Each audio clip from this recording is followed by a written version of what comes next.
काय दाखवत आहेत मला एवढंच म्हणायचंय त्याच्यावर की आज त्यांनी जो 400 पारचा नारा किंवा बहुमताचा जो त्यांची अपेक्षा होती ती बहुमतापर्यंत एखादी सत्ता त्यांना मिळेल, ते काय एखादीचं स्वप्न त्यांचं 400 पारचं पूर्ण होताना दिसत नाहीये. आणि नक्कीच त्यांचा हा विजयरथ थांबवण्याचं काम भारतातल्या जनतेने केलेलं आहे आणि महाविकास आघाडी आणि इंडिया आघाडीच्या माध्यमातून त्यांना लोकांनी मतदान करून हा त्यांचा विजयरथ थांबवण्याचं काम नक्कीच केलं आहे. राज्याचा विचार केला तर या ठिकाणी केंद्रामध्ये एनडीए पुढे दिसत आहे, पण राज्यामध्ये या ठिकाणी कुठेतरी महाविकासला या जागा कमी पडलेल्या दिसत आहेत आणि महाविकास आघाडीला या ठिकाणी आघाडी दिसत आहे. एक्झिट पोलमध्ये काय सांगाल?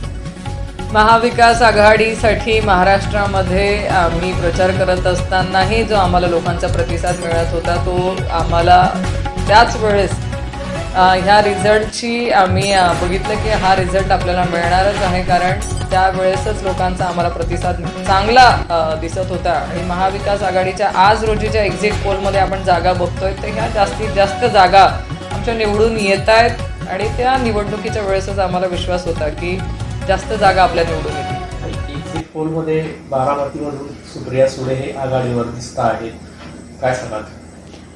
मी आधीही सांगितलंय, आदरणीय सुप्रियाताई सुळे यांनी गेल्या अनेक वर्षामध्ये जे त्यांच्या लोकसभा क्षेत्रामध्ये त्यांनी काम केलं आहे, त्यांचा त्या मतदारसंघामध्ये दांडगा असा जनसंपर्क आहे. त्यांनी त्यांच्या लोकांचे जे अनेक प्रश्न आहेत ते लोकसभेमध्ये मांडून त्यांच्यावरती मार्ग काढलेला आहे. आणि त्याचबरोबर आदरणीय पवारसाहेब म्हणजे बारामती म्हटलं की आदरणीय पवारसाहेब आणि बारामती ह्या एकाच नाण्याच्या दोन बाजू आहेत. तर शेवटी तिथली जनता ही आदरणीय पवारसाहेबांच्या आणि आदरणीय सुप्रियाताई सुळेंच्या पाठीशी उभे राहील हा मला आधी विश्वास होता आणि तोच विश्वास ताईंना विजयापर्यंत घेऊन जातोय.